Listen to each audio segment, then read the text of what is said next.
So students, under transport in plants, we will continue the class, where in our last class we have discussed what is transpiration, that is loss of water in the form of vapor.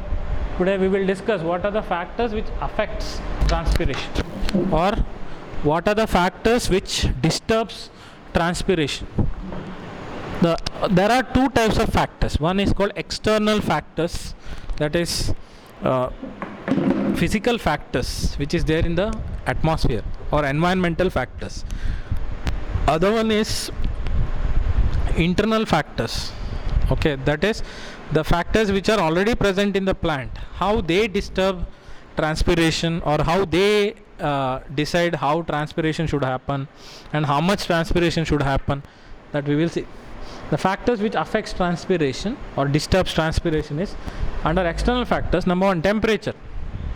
Like if temperature is more, transpiration is more, because evaporation will be more when temperature increases. When temperature is less, transpiration is less. Like in summer season, transpiration is more because sunlight focusing on leaves will be more. And in rainy season and winter season, transpiration is less because cooling effect is there on the leaf.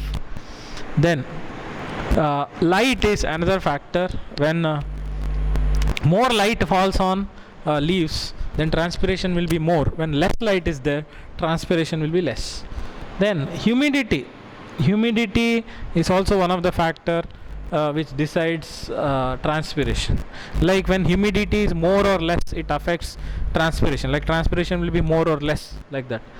Wind also, like when wind is there, where transpiration will decrease. Okay, so that is one of the, these are the four external factors. Then what are the factors which is present inside the plant only? That is called plant factors or internal factors. Okay, or you can call intrinsic factors also. Number and distribution of stomata, like how many stomata are there and how these stomata are distributed. Okay, like more number of stomata, then transpiration is more. Less number of stomata, transpiration is less. Okay, then distribution also, like if the stomata are distributed at the bottom, at the lower surface of leaf, then transpiration will be less, because the lower surface of the leaf is not directly exposed to sunlight, so it hides from the sunlight, so transpiration decreases. Next is number of stomata open. This also matters. Like many stomata are there, but if stomata is closed, then transpiration doesn't happen, because when stomata is open only, transpiration can occur. Okay, so number of open stomata will decide. Then water status of the plant, like if more water is there in the plant, then transpiration will be quick. Less water is there, then transpiration will be slow, so that also decides. Then canopy structure. Canopy means, some large trees with their branches, it will completely cover the sunlight, so that sunlight cannot penetrate. In the deep forest and all, you see, especially in Amazon forest, canopied trees are there. Means huge trees, they have produced the branches and they block the sunlight cannot penetrate, so the leaves present at the lower side will not get sunlight, so transpiration decreases. So canopy structure also will decide. See, they are showing number of stomata and number of distribution of stomata, means how many leaves are there, based on that how many stomata will be there, that will be decided. Then second is number of stomata open, how many stomata are open, that will decide. Then this is a canopy structure, what you can see here. The large trees have produced a huge branches, so that shade is there here. Under the shade, whichever plant grows where sunlight directly doesn't reach, so transpiration decreases. So these are the factors which affects transpiration. Next, if we see transpiration pull theory, already we have learnt. Already I told you, like cohesion is a property. These are the three properties of water. Cohesion means attraction between water molecules. Already we have learnt this transpiration pull theory. Adhesion means attraction of water molecules to polar surfaces. Surface of the tracheary elements means the xylem tracheids. What is that? Xylem tracheids and vessels. The attachment of water to inner wall of the xylem. So it puts a pressure on inner wall of the xylem. That is called attachment of or attraction of water molecule to inner surface of the xylem. Already we have discussed. Then I told you, if any gap is there in the xylem, it is called tension, that is surface tension. In liquid phase, water molecules are more attracted to each other than in gaseous phase. When it is a liquid, water molecules will attract more compared to gaseous molecules. This already you know these three properties of water, because ascent of sap means upward movement of water happens, that is because of transpiration pull. It is also called cohesion, tension, transpiration, pull theory. Already we have learnt it. Then the properties give water high tensile strength, that is ability to resist pulling force, and high capillarity, that is ability to rise in the thin tubes. Meaning these three properties, cohesion, adhesion and surface tension, these are three properties of water. Cohesion means attraction between water molecules.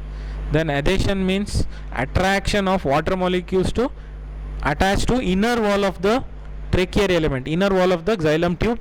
And surface tension, that is capacity of water molecule to get attracted more in liquid phase compared to gaseous phase.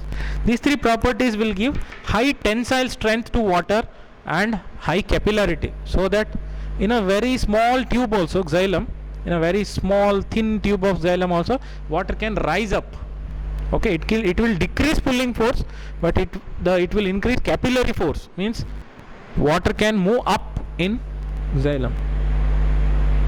So in capillarity is aided by small diameter of tracheal elements, that is tracheids and vessels. You already know, for upward movement of water, two types of xylem tubes, that is xylem tracheids and vessels, are required.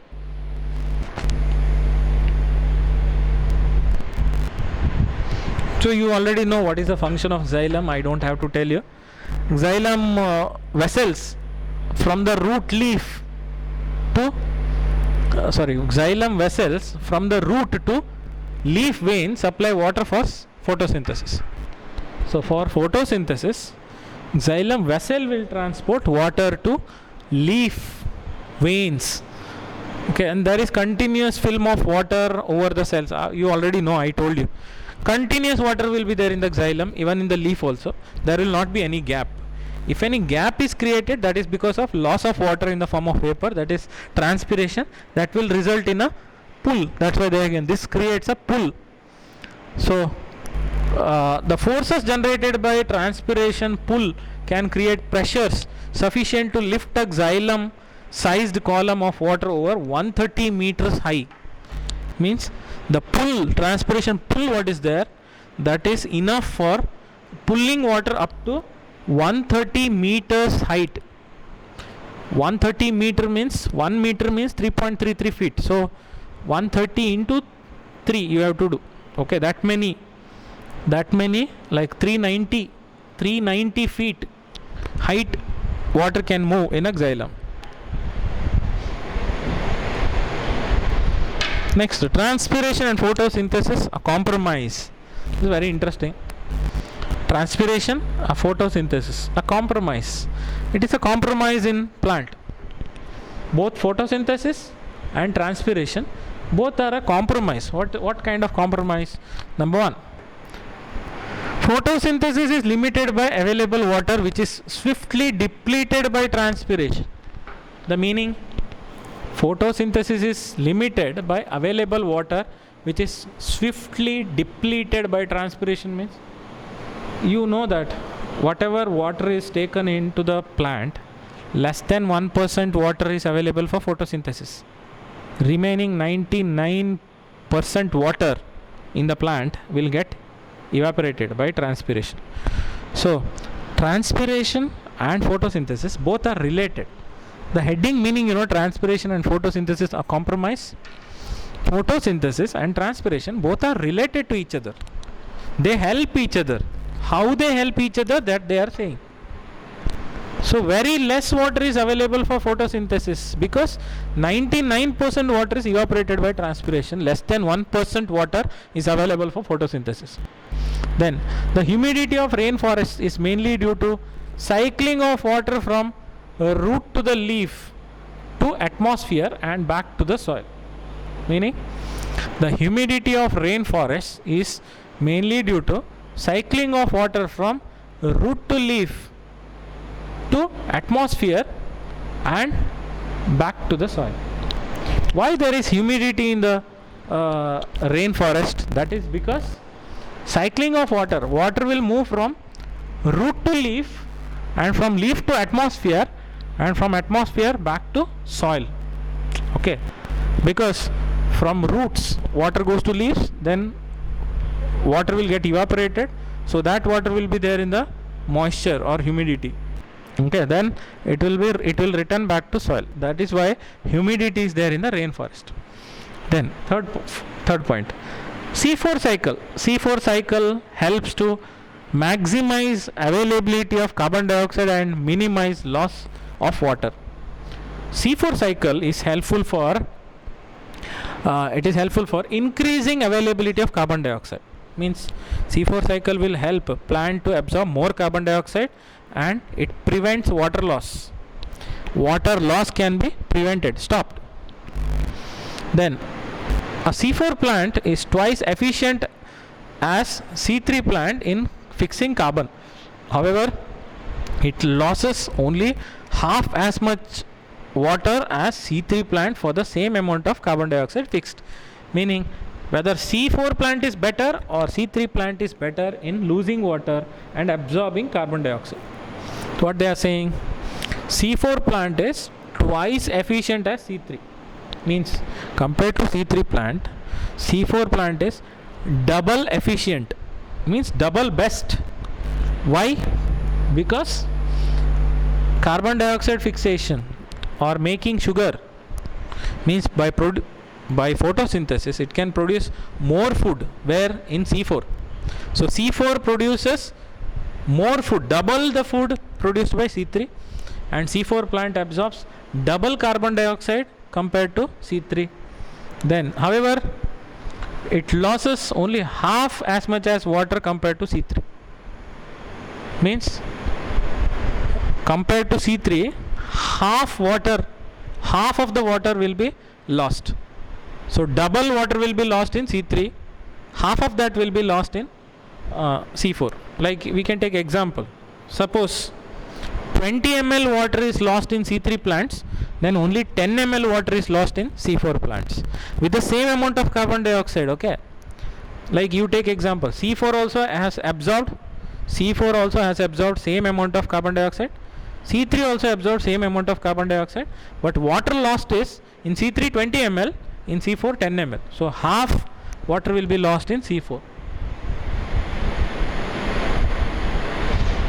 Then what are the uses of transpiration? Why transpiration is required? You know that transpiration pull, means upward movement of water, is also because of transpiration. It creates a transpiration pull for absorption and transport. See, when gap is created in the xylem, then only water can be pulled up. When water is pulled up, roots will have a gap. So concentration of water decreases in root, but in the soil concentration of water is more. So water from the soil enters the root. Okay, for that also transpiration is required. So for absorption of water from the soil and upward movement of water from the soil, for both of that, transpiration pull is required. So that is the first function of transpiration. Then transpiration supplies water for photosynthesis. You know, less than 1% water is given for photosynthesis. 99% water is evaporated. So transpiration only provides water for photosynthesis also. That is the importance of transpiration. Then transports minerals from the soil to all the parts of the plant. You know that when transpiration pull occurs, water will be pulled up. Along with that, minerals also will be pulled, because minerals will be dissolved in water. Along with water only, minerals also go up. Then transpiration cools leaf surface sometimes 10 to 15 degree by evaporation. This is a simple example. You know how? When you are playing any game, when you start playing that game or when you start running, your body temperature increases. You know, when your body temperature increases more than 37, the extra heat what is there more than 37, that extra heat goes out of the body as sweat. You know, ಅಂದರೆ extra heat ನಮ್ಮ ಬಾಡಿಯಲ್ಲಿ sweat ಆಗಿ ಹೋಗ್ತದೆ. Okay, so sweat is nothing but extra heat release from the body. Then body comes to 37 degrees Celsius, normal. Then after sweating, you just touch your body parts. You feel cool, no, on the surface. That is cooling of your body by sweating. After sweating, your body temperature decreases. Okay, it comes back to normal. But before sweating, your body temperature increases. So like that, when transpiration happens, when sunlight falls on leaf loses water, then upper surface of the leaf, when it loses water, will be cooled. Okay, that is cooling by 10 to 15 degree by evaporation. That is the use of transpiration. Then transpiration only maintains shape and structure of the plants by keeping cells turgid, meaning cells of the plant will always have water, continuous water, because water is lost and again it is pulled up. So that continuous water will be there in the every cell of plant, so that plant can maintain proper shape. Okay, so when all the cells of the plant have water in it, when it is turgid, when all the cells of the plant have water, then it will be turgid. That means it can maintain normal shape of the plant parts. What if water is lost? If water is lost, then it will shrink, so it cannot maintain the shape. So to maintain the shape and structure of plant parts also, and to make cells turgid, that is cell filled with water, for that also transpiration is required. So these are the functions of transpiration or uses of transpiration. So next what we are learning is uptake and transport of mineral nutrients. You already know this, how plants take up water from the soil. Along with that only minerals also will be taken up. How plant takes minerals from the soil and how that mineral from the root goes to all the parts, that is what we are discussing. Uptake of mineral means mineral is there in the soil, how plant from the soil takes up. Okay, that is uptake. Transport means once roots get minerals, from the roots minerals should go to all the parts of the plant, that is called transport. You already know passive and active transport, you already know this. Like water, directly it cannot enter the root cell by passive way, because minerals have charges. Like some minerals are positive charge, some minerals are negative charge, you know, Na plus, K plus, Cl minus, no, SO4 2 minus. So positive ions are also there, negative ions are also there. So mineral occur in a charged particles, or they are present in the form of ions in the soil. No, Na plus, Cl minus, like that, Zn2 plus, Mg2 plus. So they are having charge. So by passive way, that is without spending energy, plant cannot take up minerals from the soil. Plant has to use energy in the form of ATP to take up minerals. Concentration of soil minerals is lower than that in the root. So roots of the plant will have more minerals and in the soil less minerals. So it is lower to higher concentration, that is uphill transport, that is active transport should happen, because opposite gradient is created. Inside the root more minerals, outside the root less minerals. So from lower concentration to higher concentration, that is uphill transport. So plant has to spend energy in the form of ATP, so it will be active transport. But some ions, some minerals can directly pass through root cells, because plant doesn't have to spend any energy in the form of ATP, because some minerals can easily pass through passive way, but most of the minerals pass through active transport. See, you can see here they are showing this is a plant root, this is a part of root, they are showing this is a root here, and here you can see minerals. This is a soil, K plus, Ca2 plus, Mg2 plus, no, H plus, Ca2 plus, then carbon dioxide. See how it enters the roots, how minerals enter the root. Most of the minerals, like you can say 90% of the minerals enter the plant by active transport. That is, by plant has to spend energy in the form of ATP because it is lower to higher concentration. But 10% minerals can directly pass through root cells because passive transport, where concentration is more in the soil, less in the roots. So higher to lower, simple process by passive without spending energy.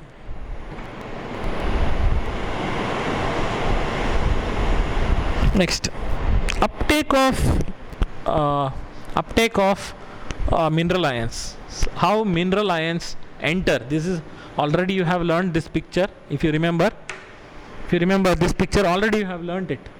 So specific membrane proteins of the root cells actively pump ions from the soil to epidermal cells. You see, this is the epidermal cell. Some specific membranes are there, membrane proteins. So it is a facilitated diffusion, facilitated active transport, not facilitated diffusion. Active transport also requires membrane proteins. No, through membrane proteins, the minerals will enter. But the problem is, suberin present in the root endodermis allows active transport by one direction only. Do you remember this? Now, once minerals enter root cells, from one root cell to other root cell, it will go either by apoplast or by symplast. That is, apoplast means through the membranes of the cell. Symplast means from one cell to other cell through plasmodesmata. I think this is 7th or 8th time we are discussing what is apoplast and symplast. But when it goes to endodermis, Casparian strip is there which contains suberin. It doesn't allow directly water to pass through. So, and it is only one-way transport. Water cannot come back. Then translocation of mineral ions. Transport means, that is, from one cell to other cell, mineral will be transported. Finally, mineral comes to xylem. Now, translocation means from the roots, how the minerals goes to all the different parts of the plant. That is called translocation. So when minerals reach xylem, then upward movement of water happens. Along with water, minerals also go up. So the part which supplies minerals is called source, and the part of the plant which requires minerals is called sink. Where it is produced or supplied, okay, that is called source. And where it reaches, which part of the plant requires mineral, that is called sink. For example, we will take roots are the source, because from the soil mineral will be taken. So actually soil should be the source, because soil is the source of minerals, because minerals are present in the soil. And which is a sink? Sink means which part of the plant requires minerals. Like leaf requires minerals, then leaf is a sink. Okay, if flower requires minerals, then flower is a sink. Topmost part of the plant, apical meristem, requires mineral, then apical meristem is a sink. Okay, so chief sinks for mineral ions. Like which part requires minerals? Number one, growing parts require mineral, like meristems, because for growth they require mineral. Whichever growing part is there in the plant, that requires minerals. Then young leaves for their growth also requires minerals.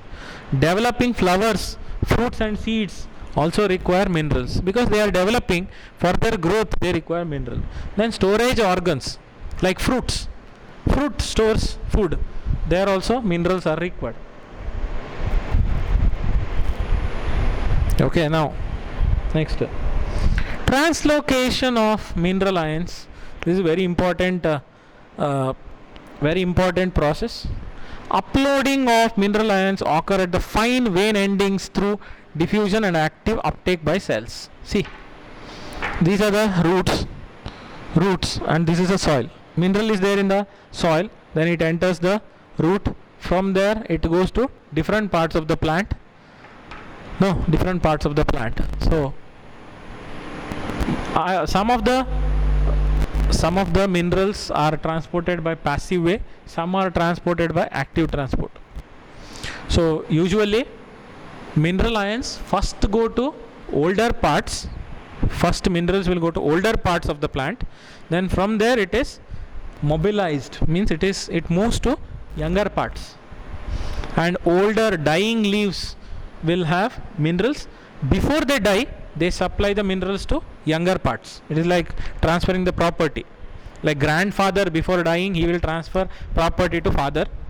No, father before he dies, he will transfer property to you. Before you die, you will transfer property to your sons, like that. So first minerals will go to older parts, then from there it is mobilized to younger parts. Like elements most readily mobilized means elements or minerals which are most readily transported. Fast transport is phosphorus, sulfur, nitrogen and potassium. Remember this for NEET, okay? They'll ask which are the elements which are mobilized quickly, most readily mobilized. Phosphorus, sulfur, nitrogen, potassium. Phosphorus, sulfur, nitrogen, potassium.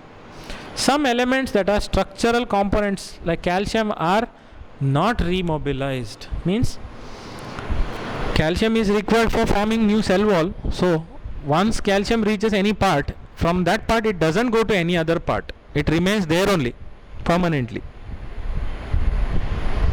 Okay, then nitrogen is mainly carried in organic form such as amino acids and related compounds. Some travel as inorganic ions, especially nitrogen.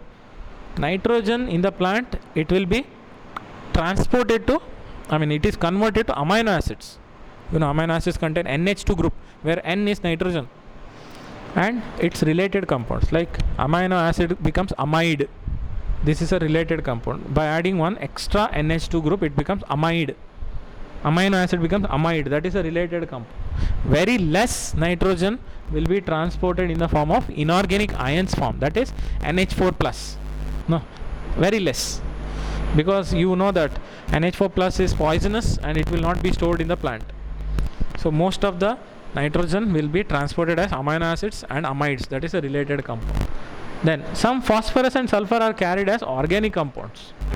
Some sulfur and phosphorus are carried as organic compounds. There is also exchange of materials between xylem and phloem.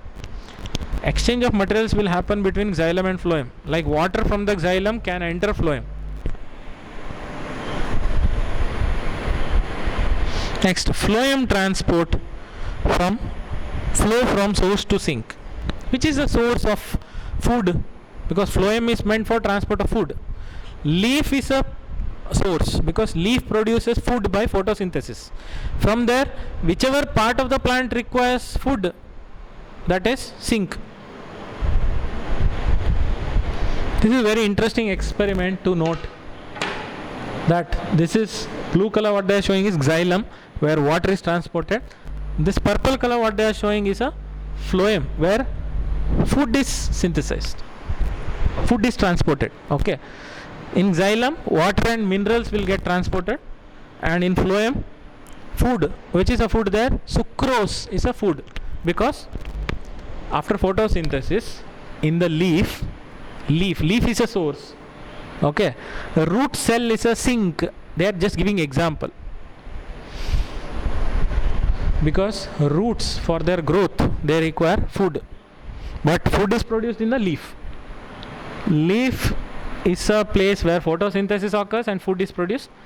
Glucose is produced, then glucose is converted to sucrose.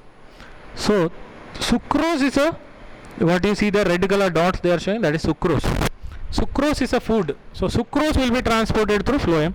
But I have a question. We have already discussed this in the class. Sucrose is solid. How solid can get transported in a tube? Like a powder or particles. How sucrose, that is like a sugar particles, how it can transport in a tube? Simple. Osmosis happens where water is more in the xylem, water is less in the phloem. So from the xylem, water enters phloem from higher to lower concentration through semi-permeable membrane. Understand, huh? From the xylem, water enters phloem, then the sucrose, what is there, that will get dissolved in water, then dissolved sucrose will get transported from source to sink. That is very simple. Okay, and you already know that xylem transport is unidirectional. Means in xylem, water and minerals will be transported only in one way, that is from roots to upper parts, not in reverse. But phloem transport is multi-directional. Means phloem transport happens where food is transported in food is produced in leaf, so it is called source. Then it can go multi-directionally. Means from the leaf it can go up also, it can come down also, it can go to lateral sides also. It is multi-directional. Okay, that is what you can see here. This is a hypothesis which explains how food is transported. Already I explained to you. Sugar is there, sucrose is here. Water from the xylem enters phloem and sucrose will get dissolved there. Then dissolved sucrose, which is in a watery form, which will get transported from source to sink. So this theory or hypothesis is called pressure flow hypothesis or mass flow hypothesis. Pressure flow hypothesis or mass flow hypothesis. What is this? This hypothesis explains how sucrose is transported in the plant. Okay, that is by this method. Like I told you, leaf is a source where food is produced, that is glucose. Then glucose is converted to sucrose. Sucrose is a solid particle. Water from xylem enters phloem by osmosis, because water is more in the xylem, zero water in phloem. So from higher concentration to lower concentration, water from xylem enters phloem, then sucrose will get dissolved, then it will move in the phloem from source to sink.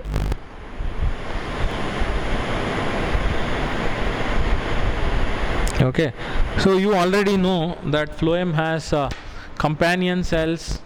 Then these are the companion cells, what you see here. Then this is, here there is a sieve tube. You already know phloem structure, sieve tube. So easily sieve tube will allow sucrose to pass through. Yeah, sieve tubes, sieve plates, already I have explained. So you know that osmosis happens there. That is what water in the xylem moves into the phloem by osmosis. I told you, water from xylem enters phloem. Whatever they have given here in the words, in the sentences, I have explained now, just now. Same thing I have explained.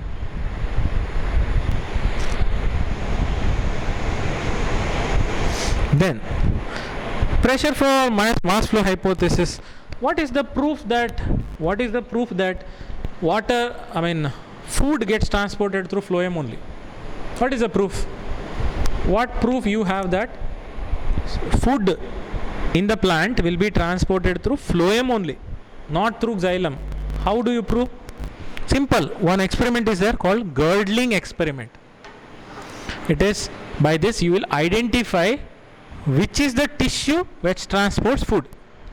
From primary school you are learning that xylem transports water and phloem transports food. What is the proof that phloem tissue only transports food? For that you have to do girdling experiment. What you have to do? Carefully you have to remove a ring of bark. You can see in the picture there. What they have done here? Carefully they removed bark. What is there now? Outer ring of plant. Okay. Then what they do? After a few weeks, a portion of bark above the ring stem becomes swollen. What do you see here? This was what was done. Except xylem, remaining everything they removed. Only xylem is there. Remaining part they have removed from the stem. That means phloem also they removed from the part. Only xylem is kept. What you see here, this purple color or red color, that is only xylem. Except xylem, remaining everything removed. Phloem also removed. Then they saw what happened. After a few weeks, what do you see? Where you have removed, just above that part of the stem will be swollen, because sucrose will be blocked. It is blocked there. It cannot come down because phloem you have removed. When you remove phloem, how it can transport? It cannot be. So it is swollen. That indicates that leaf is a place where food is produced, that is a source for food, and it comes down towards the root. So root is a sink. This is a proof, because when it is coming down, when it comes down in the downward direction only, it is swollen, no? You see, this lower part is not swollen, because food doesn't go up, it comes down only. So that is why it is swollen here. That is called girdling or ringing experiment. Okay, so with this chapter, transport in plants, we finish. Okay, next one more chapter, last chapter I have to teach under deleted portion. So if I teach that last chapter, that is locomotion and movement, all 22 chapters of first year will get over. Only 2 parts will be left. 2 parts, small parts of 2 chapters will be left. One is cockroach, I have to teach from structural organization. Other one is plant growth and development. Some parts, first part of that we have to learn. Like hormones and all, we have learned from that chapter. So entire chapter which I have to teach now is locomotion and movement. Okay, so transport in plants chapter is over. So only one chapter is left now. Okay, to finish the syllabus, first year syllabus. So keep watching my classes. Thank you.